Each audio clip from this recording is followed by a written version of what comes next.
안녕하세요. 반갑습니다. 우리 선생님들 어서 오세요. 오늘은 선생님들께 조금 여쭤보고 싶은 게 있어요. 우리 공부방 하시는 선생님들 교육비 얼마 받으시나요? 저 이거 조금 궁금하기도 합니다. 가끔 제가 하면서 의문이 드는 게 좀 있거든요. 네. 지금 시간은요. 새벽 1시가 돼가고 있고요. 조금 전에 저는 수업을 마쳤습니다. 수업이 끝나고 이렇게 정리를 하면서 생각이 좀 들었었어요. 우리 선생님은 교육비를 얼마를 받을까? 학생들마다 초, 중, 고 다 다르죠. 그리고 지역마다 또 동네마다 우리는 요 정도의 그 평균 수치가 있다. 얼마 이상이면 비싸다고 느끼고 얼마보다 내려가면 너무 싸다고 느낀다. 그 다음에 또 어떤 게 있냐면 너무 비싸다고 해서 학생이 안 오는 거 아니야? 또 너무 싸면 싼 게 비지떡이라고 또 학생이 안 오는 거 아니야? 막 이렇게 고민하시면서 선생님들 교육비 책정할 때 굉장히 고민이 많으셨을 거예요. 그리고 지금 다 공부방을 운영하고 계시는 선생님들께서는 그 자기의 적정 교육비를 유지하고 계시고 또 올려 말어 막 고민이 될 거란 말이죠. 근데 교육비는 사실상 언제부터인지 국가에서 이거를 딱 이렇게 틀을 정해줬어요. 그 전에 너무 널뛰기 고액과에 이게 많다 보니까. 그래서 해당 교육청에 들어가 보면 일단 공부방과 학원에 그 동시간대에 가르칠 수 있는 인원수도 정해져 있고요. 맥시멈 얼마까지 뭐 이렇게 있죠. 그리고 아이들 분당 교육비라고 해서 1분에 얼마까지 받을 수 있다. 뭐 초등학생, 중학생, 고등학생의 경우에 다 이렇게 나눠져서 기준이 정해져 있습니다.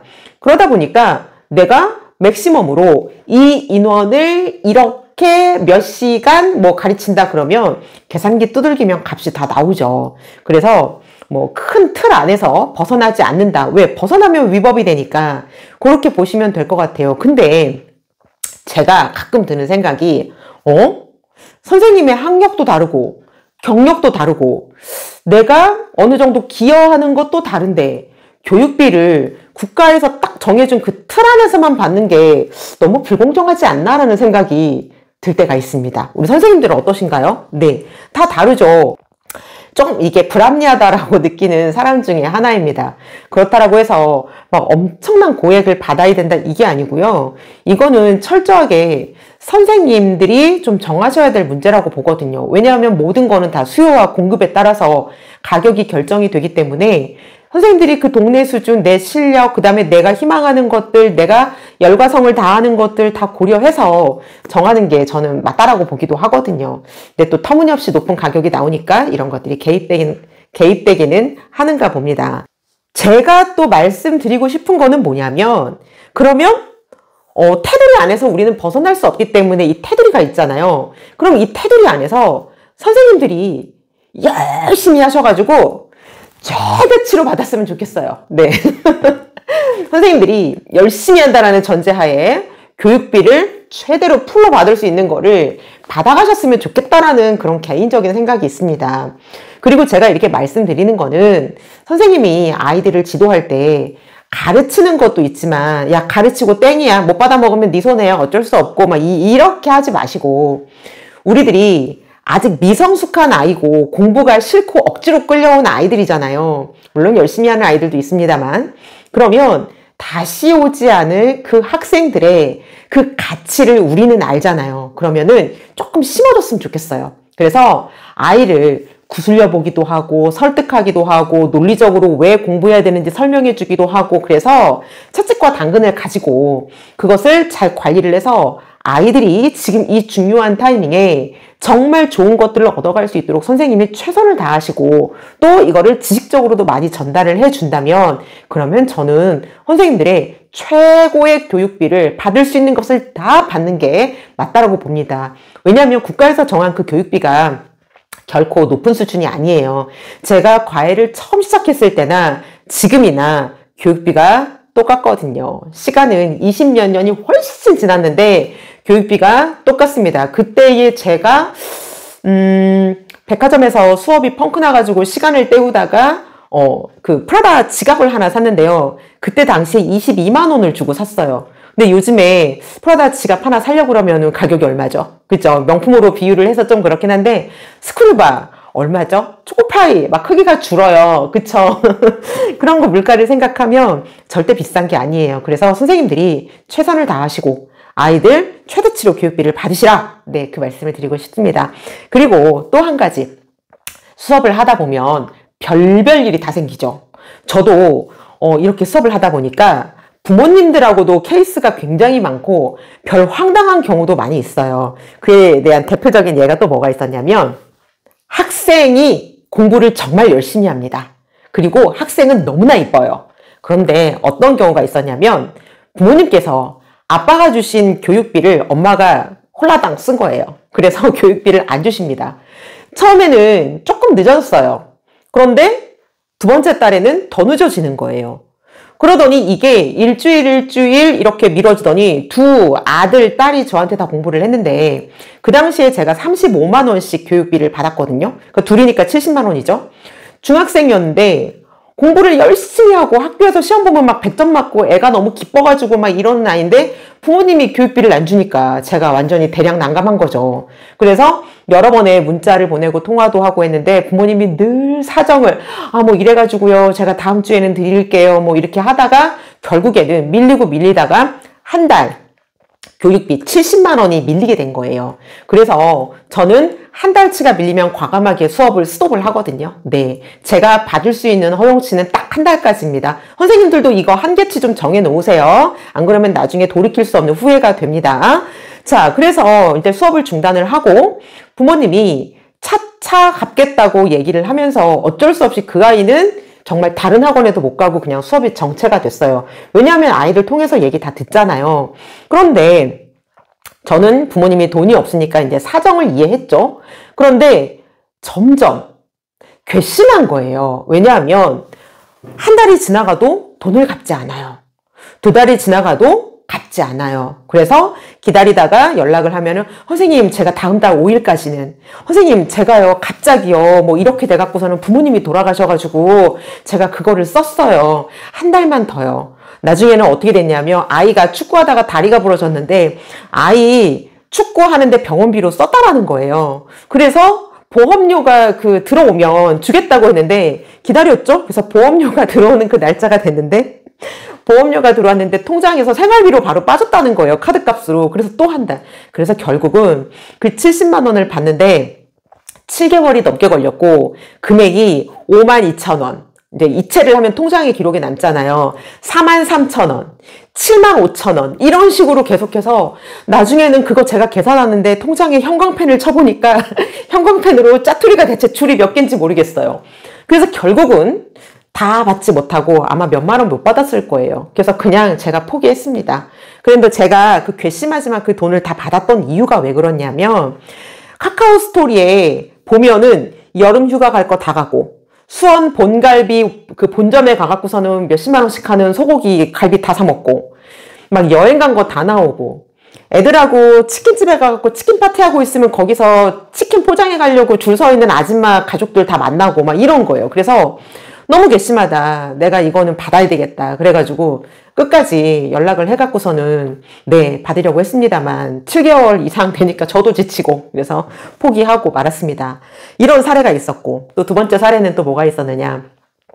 부모님이 잘 사는 집이었는데 부도가 난 거예요. 사업하는 집이었는데 그래서 당장 생활비가 없는 거예요. 근데 그 아이가 저랑 초등학교 5학년 때서부터 5학년, 6학년, 중학교 1학년 때거든요, 그때가. 그렇게 3년째 공부를 하고 있는데 그때 이제 부도가 나니까 학원을 보낼 수가 없죠. 근데 그 아이는 정말 제가 가르치고 저희 언니가 가르치는 과목만 학교에서 100점이고 나머지는 5, 60점대 아이였었어요. 제가 수학하고 과학을 가르쳤는데 저희 언니는 영어를 가르치고 그래서 걔는 절대적으로 학습이 필요한 아이였고 정말 이쁜 아이였어요. 근데 당장 부모님이 돈이 없으니까 학원비를 낼 수가 없는 거예요. 당장 수중에 뭐 몇만 원, 몇십만 원이 없냐. 아무리 부도가 났어도. 근데 그 정도는 아니었는데 둘째가 그 약간 특이한 병에 걸렸는데 애기예요. 3살이었나 4살이었나. 근데 일반 음식을 사 먹을 수가 없고 오염되지 않은 걔네들이 먹을 수 있는 통조림에 있는 음식을 사 먹어야 되는데 그 둘째의 식비가 한 달에 100만 원이래요. 그러니까 그 둘째는 그 음식을 사 먹지 않으면 죽는 거예요. 다른 일반적인 음식을 먹을 수가 없어서 그러니까 부모님이 어떻게 될지 모르니까 이 둘째의 식비를 그거는 우리는 굶어 죽어도 둘째는 못 먹으면 죽고도 애기기 때문에 그거를 놔둬야 되기 때문에 교육비로 지출할 수가 없는 거죠. 그래서 저희 언니와 제가 아이를 무료로 가르쳐주기 시작했습니다. 그리고 아이한테 확실하게 알려줬어요. 중1이니까 우리가 옛날에 정말 선생님이 어렵게 살 때 주변에 장학금을 받고 주변에 도움을 받고 그 돈으로 교복 사고 그 돈으로 학교 다니고 우리는 등록금이 있었거든요. 다 해서 빚진 거를 너한테 갚는 거다. 그러니까 너도 다른 사람한테 나중에 갚아라. 그리고 이거는 너의 인생에 있어서 가장 중요한 시기이기 때문에 지금은 체면 차리고 안 할래요. 그냥 그게 아니라 감사합니다 하고 덥석 물어라. 잘 하고 예쁘니까 너에게 특별히 주는 것이다 라고 얘기를 해서 아이가 공부를 했습니다. 그런데 그 부모님은 어떤 달에는 5만 원도 보내고요. 솔직히 안 보내도 되거든요. 그러니까 부모님 나름대로의 최선의 성의를 다한 거죠. 그래서 그 아이가 공부를 하고 결국에는 이제 우리 곁을 떠나게 됐는데 그 이유가 이제 집을 매매하고 이제 다른 동네로 이사를 가게 되느라고 그렇게 정리가 되었습니다. 지금 어떻게 살고 있는지 너무 궁금하고 다시 만나고 싶은 아이들이에요. 지금 한 30살쯤 됐을 거예요. 네.